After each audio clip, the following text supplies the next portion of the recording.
السلام علیکم۔ اپنی 20 سالہ صحافتی زندگی میں نے بہت ساری حکومتوں کو دیکھا ہے، رپورٹ کیا ہے۔ اس میں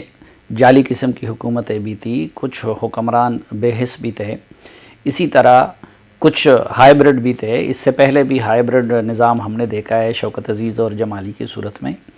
لیکن ایسی بے حس اور ایسی نکمی حکومت کبھی میں نے اپنی صحافتی زندگی میں نہیں دیکھی تھی، جس کا اس وقت پاکستانی عوام کو سامنا کرنا پڑ رہا ہے۔ آپ دیکھ لیجئے کہ بنو جانی خیل، وہاں پہ اس ملک کے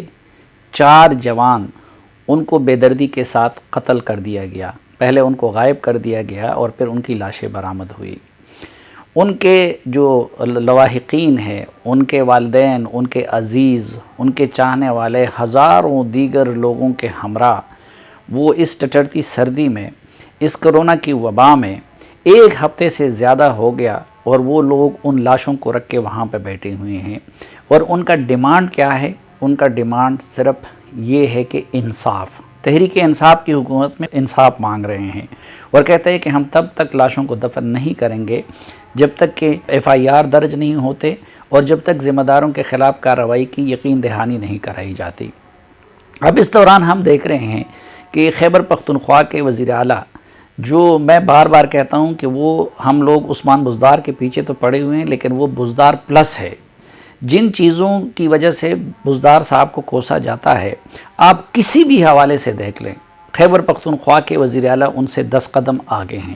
آپ دیکھیں اس دوران انہوں نے کیا کچھ تماشے نہیں کیے۔ کبھی وہ جہلم میں شکار کرتے ہوئے نظر آتے ہیں، کبھی کیا کرتے ہوئے نظر آتے ہیں، لیکن نہ ان کو ہمت ہوئی، نہ ان کے کسی وزیر کو ہمت ہوئی کہ ایک دن کے لیے جا کے ان لوگوں کے ساتھ بیٹھیں اور ان کی فریاد سنیں اور ان کے زخموں پہ مرہم رکھنے کی کوشش کریں۔ اسی طرح آپ مرکز میں دیکھیں، لمبی لمبی زبانیں ہیں، اور پچھلے کئی سالوں سے ہم نے ان لمبی زبانوں سے کیا کچھ نہیں سنا ہے۔ ایک صاحب کہا کرتے تھے کہ جب ایک بھی قتل ناحق ہو جاتا ہے تو عرش ہل جاتا ہے۔ یہاں پہ آپ دیکھیں کتنے پختون وزراء ہیں، یہاں کے پرنسپل سیکرٹری پختون ہیں، یہاں کے اسپیکر پختون ہیں، یہاں پہ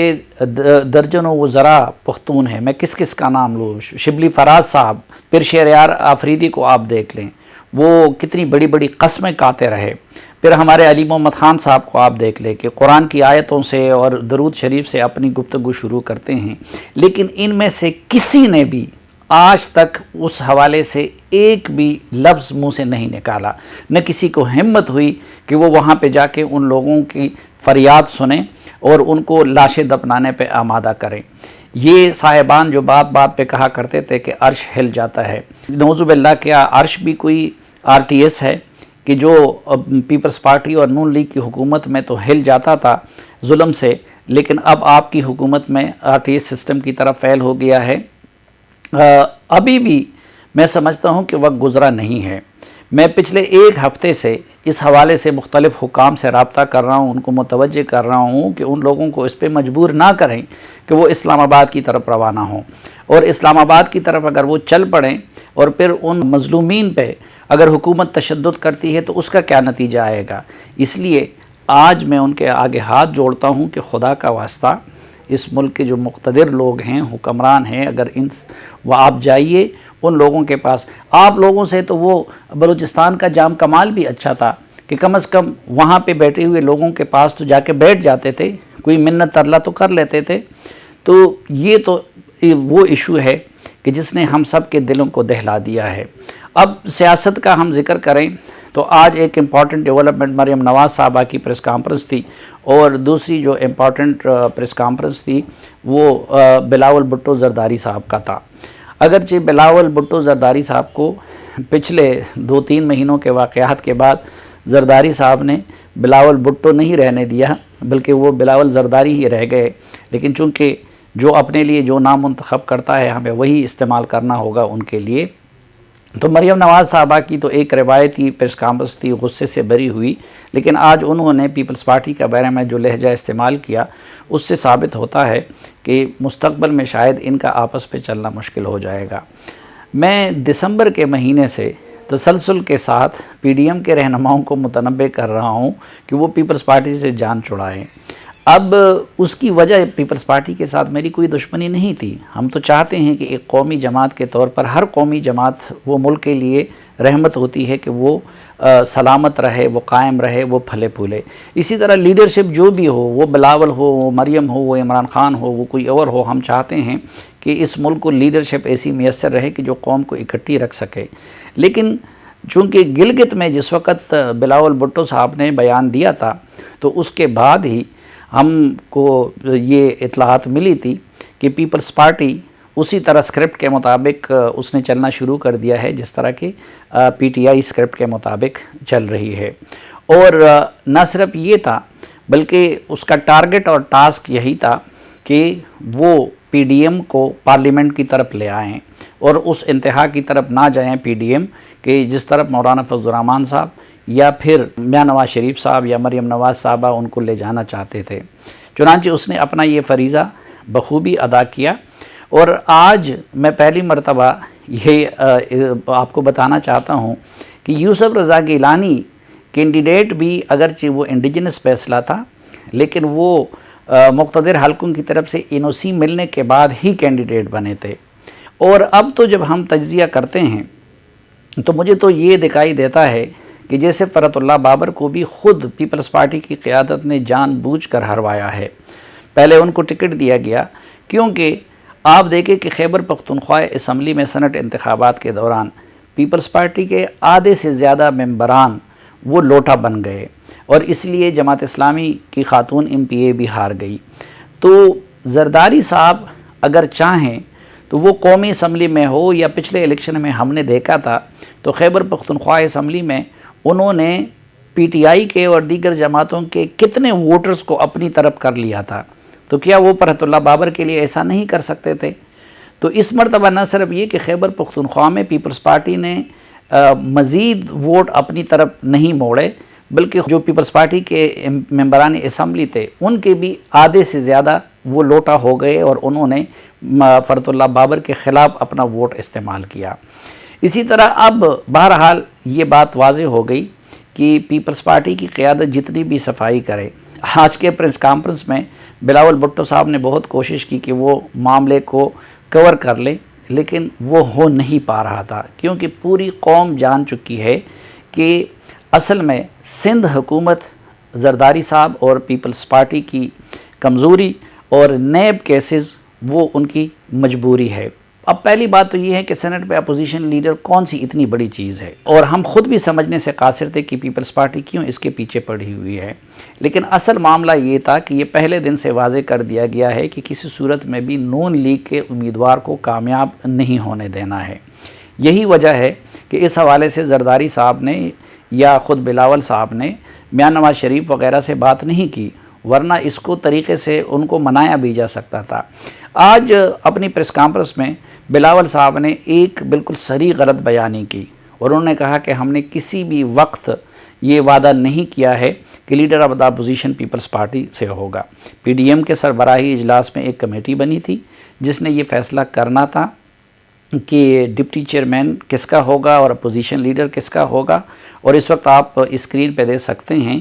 اس پریس کانفرنس کی رپورٹنگ جو میاں افتخار حسین صاحب نے کی تھی اور اس میں انہوں نے واضح کیا تھا راجہ پرویز اشرف کی موجودگی میں کہ leader of the opposition senate میں مسلم لیگ نون کا ہوگا اور ڈپٹی چیئرمین وہ جے یو آئی سے ہوگا. تو آج یہ بالکل میرے خیال میں بلاول صاحب اپنے والد صاحب کی سنت کو تازہ کر رہے ہیں کہ وعدے قرآن سنت نہیں ہوتے. ہمیں کوئی پرواہ نہیں ہے. پہلی بات تو یہ کہ سینٹ میں لیڈر آف دا ہاؤس کی کتنی طاقت ہوتی ہے ہم نے دیکھ لیا ہے. اسی طرح ہم نے دیکھ لیا کہ وہاں پہ لیڈر آف دا اپوزیشن کی کتنی طاقت ہوتی ہے. لیکن بہرحال ایک وعدہ جب آپ نے کیا ہے تو پھر وعدے کو نبھانا بھی پڑتا ہے. ایک اور چیز جس کی طرف ہم لوگ توجہ نہیں دے رہے ہیں وہ عوامی نیشنل پارٹی کا کردار ہے. پیپلز پارٹی کو تو سب لوگ کوس رہے ہیں لیکن اگر آپ دیکھیں تو اس معاملے میں عوامی نیشنل پارٹی کا کردار بھی کچھ کم افسوسناک نہیں ہے. اب ایک طرف عوامی نیشنل پارٹی وہ پی ڈی ایم میں شامل ہے اور دوسری طرف بلوچستان کے اندر وہ باپ حکومت کا حصہ ہے. اب یہاں پہ تو ہم یہ کہہ رہے ہیں اور یقیناً کہ یہ بڑا ایک انٹرسٹنگ صورتحال پیدا ہوئی ہے کہ دلاور خان صاحب ہمارے دوست ہیں اگرچہ وہ مسلم لیگ نون کی طرف سے منتخب ہوئے تھے، لیکن سب کو پتہ ہے کہ وہ سنجرانی صاحب کے دست راست تھے۔ پھر احمد خان صاحب باب پارٹی سے تعلق رکھتے ہیں، لیکن وہ سنجرانی صاحب کے دست راست تھے۔ اب ان لوگوں نے ایک طرف سنجرانی صاحب کو سپورٹ کیا تھا چیئرمین سینٹ کے لیے، اور دوسری طرف اب انہوں نے اپوزیشن لیڈر کے لیے بھی دستخط کر لیے ہیں۔ اب اگر ٹیکنیکلی دیکھا جائے تو ایک تو یہ تماشا بن گیا کہ جن لوگوں نے ان کو چیئرمین بنانے کے لیے ووٹ دیا تھا، انہوں نے اپوزیشن کے لیے بھی ووٹ دے دیا، اور اگر ان کے ووٹ اپوزیشن کے ساتھ شمار کیے جائے تو پھر تو چیئرمین کی حمایت کے ووٹ کم ہو جاتے ہیں۔ دوسرا یہ تماشا کہ اب پیپلز پارٹی اس باپ کے اور اس مسلم لیگ نون سے منحرف ہونے والے لوگوں کے ساتھ اگر اپنا اپوزیشن لیڈر بناتی ہے تو وہ کہتی ہے کہ نہیں، ہم پھر بھی الیکٹڈ ہیں۔ تو اس حوالے سے اگر وہ سلیکٹڈ ہیں تو پھر تو آپ بھی سلیکٹڈ، اور ہمیں پتہ ہے کہ یہ جو ووٹرز ہیں یہ سلیکٹرز کی مرضی کے بغیر پیپلز پارٹی کی طرف نہیں جا سکتے تھے، اور یہ اس بات کا ثبوت ہے کہ پیپلز پارٹی بھی سلیکٹرز کے اسکرپٹ کے مطابق چل رہی ہے۔ لیکن میں جو ذکر کر رہا تھا عوامی نیشنل پارٹی کا، کہ بلوچستان میں ان کی پارٹی کا صوبائی سیکرٹری اطلاعات اغوا ہو گیا، اس کے لیے وہ مظاہرے کر رہے تھے، لیکن ان کو یہ ہمت نہ ہوئی کہ وہ حکومت چھوڑ دے۔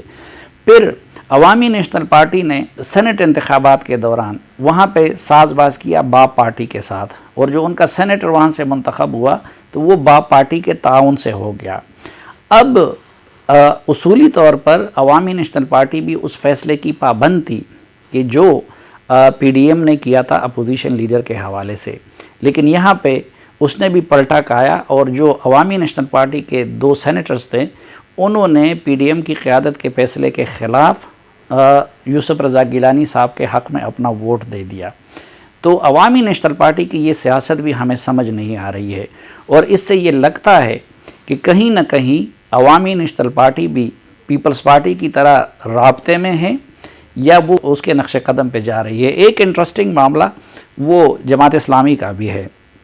یہ جو جتنے مرحلے آئے تو اس سے پہلے جماعت اسلامی کے سینیٹر نے اپنا ووٹ کاسٹ نہیں کیا، اور سراج الحق صاحب نے یہ فلسفہ بنایا ہوا ہے کہ یہ دونوں ایک جیسے ہیں۔ اب ہم حیران ہیں کہ پچھلے 2 مراحل پہ جب جماعت اسلامی کے ووٹ کاسٹ کرنے کا فرق پڑتا تھا اور اس سے حکومت کو نقصان ہو رہا تھا، تو اس صورت میں تو انہوں نے غیر جانبداری کا فلسفہ تلاش کیا، لیکن اب جب کہ ان کے ووٹ کا حکومت کے موقف کو یا حکومت کے گیم کو تقویت مل رہی تھی تو انہوں نے پیپلز پارٹی کے کینڈیڈیٹ کے حق میں اپنا ووٹ استعمال کیا۔ یہ بھی اس بات کا ثبوت ہے کہ جماعت اسلامی کی اس وقت کی سیاست میں بھی کچھ نہ کچھ دال میں کالا ہے۔ ایک اور اہم ڈیولپمنٹ جو کل ہوئی ہے وہ یہ کہ وزیر اعظم عمران خان صاحب نے اپنے چہیتے جو توانائی کے لیے ان کے مشیر تھے ندیم بابر صاحب، ان کو ان کے عہدے سے برطرف کر دیا ہے۔ اور ایک تو اس حکومت کا یہ آپ طریقہ دیکھ لیجئے کہ اگر اپنے کسی ساتھی کو بھی رخصت کرتی ہے تو باعزت طریقے سے اس کو رخصت نہیں کرتی۔ کسی کو پرنسپل سیکرٹری سے بلوا کے کہہ دیا جاتا ہے کہ آپ استعفیٰ دے دیں، کسی کو دوسرے وزراء سے پریس کانفرنس کر لی جاتی ہے۔ لیکن ایک عجیب تماشا یہ ہے کہ ان سب لوگوں کو سلیکٹ کرتے ہیں عمران خان صاحب، اور جب وہ سلیکٹ کرتے ہیں تو اس وقت پوری دنیا چیخ رہی ہوتی ہے کہ یہ آپ غلط کر رہے ہیں، لیکن تب عمران خان صاحب ان کے حق میں دلائل دیا کرتے ہیں۔ لیکن پھر جب ان کو فارغ کر دیا جاتا ہے تو نہ تو ان کا محاسبہ ہوتا ہے، اور نہ پھر اس کے لیے عمران خان صاحب کو مورد الزام ٹھہرایا جاتا ہے۔ مثلا افتخار دورانی کو ایجنسیوں کی رپورٹس کے بعد وہاں سے تو ہٹا دیا گیا، لیکن قوم کو کچھ نہیں بتایا گیا کہ ان کو کیوں ہٹایا گیا اور ان کا محاسبہ کیوں نہیں ہوا، بلکہ اب جب سے شبلی فراز صاحب آئے ہیں تو وہ دوبارہ ان ہو گئے ہیں۔ اسی طرح قوم جاننے سے قاصر ہے کہ یوسف بیگ مرزا کو منصب سے ہٹایا کیوں گیا، اور آج کل وہ پرائم منسٹر کے ساتھ جو خاص اور اہم ترین میٹنگز ہوتی ہیں اس میں بغیر کسی اوت کے اور بغیر کسی ڈیزگنیشن کے وہ بیٹھتے کیوں ہیں اور فیصلے کیوں کرتے ہیں۔ اب جب یہاں ان کو ندیم بابر صاحب کو مقرر کیا جا رہا تھا تو مجھ سمیت پاکستان کے تقریباً ہر جرنلسٹ نے کہا تھا کہ یہ کانفلکٹ آف انٹرسٹ ہے، وہ پہلے سے ان کمپنیوں کے ساتھ ان کے انٹرسٹ انوالو ہیں۔ لیکن اس کے بعد بھی عمران خان صاحب ان کی تعریفیں کیا کرتے تھے اور ان کو یہ منصب دلوا دیا۔ مسلسل اعتراض ہوتا رہا، بہت سارے وہ جرنلسٹ جو کہ حکومت کے حامی سمجھے جاتے تھے انہوں نے بھی ان کے کردار کے حوالے سے تنقید کی، لیکن عمران خان صاحب ان کا دفاع کرتے رہے. لیکن بالخصوص شاہ زیب خانزادہ صاحب جو کہ ان معاملات کو سمجھتے بھی ہیں، وہ تسلسل کے ساتھ ان کی جو غلطیاں تھی، اب جن بنیادوں پہ ندیم بابر صاحب کو ہٹا دیا گیا ہے،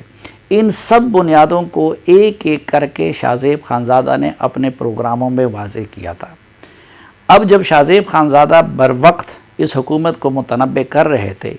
تو اس کے جواب میں اس حکومت کے ترجمانوں نے شاہ زیب خانزادہ کی کردار کشی کی، ان کے خلاف کیمپین چلائے گئے، اور بعض وزراء تو ٹی وی پہ آ کے ان کو جھوٹا اور لفافہ صحافی ثابت کرنے کی کوشش کرتے رہیں. لیکن میں سمجھتا ہوں کہ آج میں ان معاملات کو نہیں سمجھتا، لیکن اگر شاہ زیب خانزادہ کی بات بر وقت مانی جاتی تو نہ قوم کو یہ اربوں کربوں کا نقصان ہوتا اور نہ آج اس حکومت کو یہ ہزیمت اٹھانی پڑتی. بالآخر وقت نے ثابت کر دیا اور خود کل اسد عمر اور ان وزیروں نے گواہی دے دی کہ شاہ زیب خانزادہ کا موقف درست تھا اور ان لوگوں کا موقف غلط تھا. اب کم از کم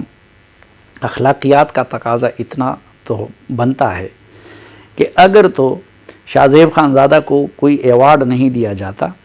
تو کم از کم اگر اس حکومت کے ہاں رتی بھر بھی اخلاقیات کی پاسداری ہے تو پہلا کام ندیم بابر کو رخصت کرنے سے پہلے ان کو یہ چاہیے تھا کہ اگر وزیر اعظم نہیں تو کم از کم وزیر اطلاعات ضرور شاہ زیب خانزادہ سے معافی مانگ لے اور ان سے معذرت کر لے.